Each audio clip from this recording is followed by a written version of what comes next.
Ready to unlock the power of weekly data and transform your Tableau dashboards into insight-generating machines. First, ensure your dataset includes a date field. Drag the date field from the data pane over to the columns shelf.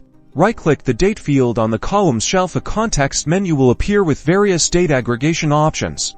Navigate to week number. Select the option that displays week number. This will automatically group your data by week. Next, drag the measure you want to analyze on a weekly basis, for example, sales or website visits, from the data pane to the rows shelf. Tableau will create a visualization, most likely a bar chart, showing the aggregated value of your chosen measure for each week. Hover over each bar to see the specific weekly data. Now, experiment with different chart types like line charts or area charts to better visualize trends over time. You can find these options in the marks card. Finally, use filters to narrow down your analysis to specific date ranges or weeks of interest. Simply drag the week number field to the filters shelf and select the desired range.